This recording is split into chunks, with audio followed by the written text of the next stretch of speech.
नमस्कार दोस्तों। आज बात करूंगा टीसीएस का रिफंड। अब आप क्लेम कर सकते हो पिछले 5 साल का। हाँ जी दोस्तों, 4 साल का अपडेटेड रिटर्न में अलाउ है और 1 साल का करंट असेसमेंट ईयर में कर सकते हो। आज आपको बताऊंगा कि कैसे आप टीसीएस का रिफंड क्लेम कर सकते हैं, क्या प्रोसेस है, क्या एडिशनल पेनल्टीज लगेगी और कैसे आप टीसीएस का रिफंड क्लेम कर सकते हैं। उससे पहले बताना चाहूँगा, जो भी भाई बंधु मेरे चैनल पे पहली बार है, इस वीडियो को पहली बार देख रहे हैं, जिन्होंने अभी तक सब्सक्राइब नहीं किया, सब्सक्राइब कर लीजिए। साथ ही साथ बेल आइकन पे भी क्लिक कर लीजिए ताकि इस तरह का कंटेंट आपको मिलता रहे। सो दोस्तों, अपडेटेड रिटर्न के अंदर आप टीसीएस का रिफंड क्लेम कर सकते हो। अपडेटेड रिटर्न क्या होता है?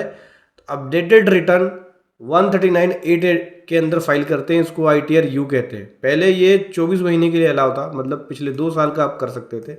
अब ये 48 महीने के लिए अलाउ हो गया, मतलब आप ये 4 ईयर के लिए फाइल कर सकते हो आईटीआर यू। एडिशनल पेनल्टीज लगती है, पहले 25% और 50% की पेनल्टीज लगती थी, अब इसमें एडिशनल पेनल्टी बढ़ गई है। अब इसमें जो पेनल्टी लगेगी, अगर आप विद इन 1 मंथ करते हो फाइल आईटीआर यू तो 25% की है, और 12 से 24 महीने के अंदर करते हो तो 50% की पेनल्टी है, और 24 से 36 महीने के अंदर करते हो तो 75% की पेनल्टी है, और 36 से 48 महीने के अंदर करते हो तो 100% पेनल्टी है आईटीआर यू के अंदर। आईटीआर यू लॉस में फाइल नहीं कर सकते, आईटीआर यू के अंदर अपनी टैक्स लाइबिलिटी को कम नहीं कर सकते, आईटीआर यू के अंदर रिफंड क्लेम नहीं कर सकते, आईटीआर यू के अंदर जो टैक्स से रिलेटेड मैटर्स होते हैं, सीरियस मैटर, उस केस में फाइल नहीं कर सकते। अभी मैंने बोला कि भाई आईटीआर यू में रिफंड क्लेम कर सकते हो, फिर मैंने बोल दिया आईटीआर यू में रिफंड नहीं क्लेम कर सकते। तो समझो, आईटीआर यू में रिफंड क्लेम नहीं होगा। आईटीआर यू के अंदर रिफंड यानी टीसीएस का जो क्रेडिट होगा वो कैरी फॉरवर्ड होके क्लेम होगा करंट असेसमेंट ईयर की, जो अभी ड्यू डेट के अंदर आईटीआर जानी है और जिसका रिफंड करंटली मिल रहा है। जैसे पिछले 4 साल की आप आईटीआर के अंदर जो भी आपका टीसीएस का क्रेडिट होगा उसको कैरी फॉरवर्ड करके लाएंगे और करंट ईयर में लाएंगे। करंट ईयर में उसका आपको क्लेम मिल जाएगा। अपडेटेड रिटर्न में केवल टीसीएस को आप कैरी फॉरवर्ड कर सकते हो। तो इस हिसाब से पिछले 5 साल का आप कैरी फॉरवर्ड मेथड के थ्रू टीसीएस का रिफंड क्लेम कर सकते हो। स्टेप्स क्या होते हैं क्लेम करने के लिए? सबसे पहले तो आपको, जो आप आईटीआर यू के अंदर टीसीएस कैरी फॉरवर्ड कर रहे हो, उसके लिए आपको 26 एएस और एआईएस को देखना होगा, वेरीफाई करना होगा जो आपका टीसीएस रिफ्लेक्ट हो रहा है। जितना टीसीएस रिफ्लेक्ट हो रहा है, आईटीआर यू जो फाइल करेंगे उसमें टीसीएस को कैरी फॉरवर्ड कीजिए। हर साल का कैरी फॉरवर्ड कीजिए। 1 साल का दूसरे साल में लेके जाइए, दूसरे साल का तीसरे साल में लेके जाइए, तीसरे साल का चौथे साल में लेके जाइए, चौथे साल का 5वें साल में ले जाइए। 5वें साल के अंदर आपको क्लेम कर लेना है, ठीक है? तो कैरी फॉरवर्ड मेथड के थ्रू ही क्लेम होगा, ये ध्यान रखना। आईटीआर यू केवल कैरी फॉरवर्ड के लिए है, उसमें रिफंड नहीं मिलता, उसमें केवल टीसीएस कैरी फॉरवर्ड होगा और करंट ईयर में आके आपको उसका टीसीएस का क्लेम मिल जाएगा। इस हिसाब से पिछले 5 साल के टीसीएस के क्लेम आप कम कर सकते हो।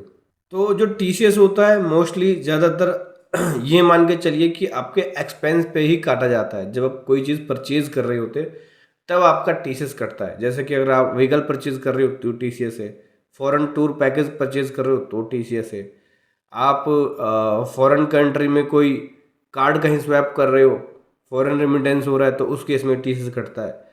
तो ज़्यादातर टीसीएस आप देखोगे तो एक्सपेंस से रिलेटेड ही है। क्योंकि ये एक्सपेंस है तो यहाँ पे उससे रिलेटेड का जो अमाउंट है वो भी, जो ग्रोस अमाउंट होता है ना, वो भी कैरी फॉरवर्ड होता है। तो जितना आप टीसीएस कैरी फॉरवर्ड करेंगे उतना ग्रोस अमाउंट भी कैरी फॉरवर्ड होगा, तो जो एक्सपेंस होगा वो भी उतना कैरी फॉरवर्ड होगा। जैसे अगर आपने कोई व्हीकल परचेज किया तो उसका ग्रोस अमाउंट भी कैरी फॉरवर्ड होगा, ठीक है? इस प्रकार से आप करंट ईयर में लाके उस अमाउंट का रिफंड क्लेम कर सकते हो।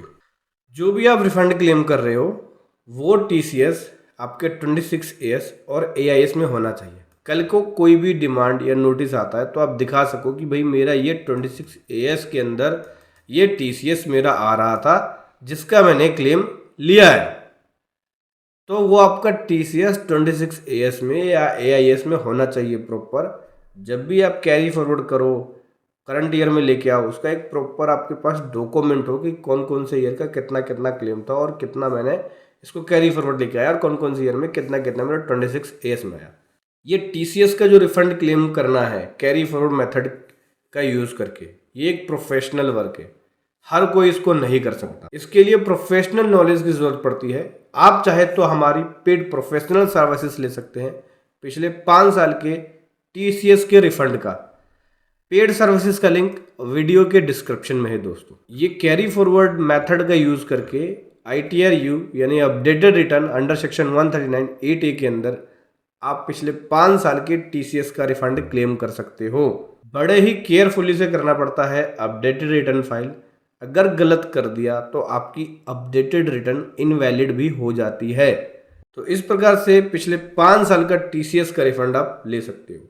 वीडियो कैसे लगी ज़रूर बताएं। Thank you so much. जय हिंद, वंदे मातरम।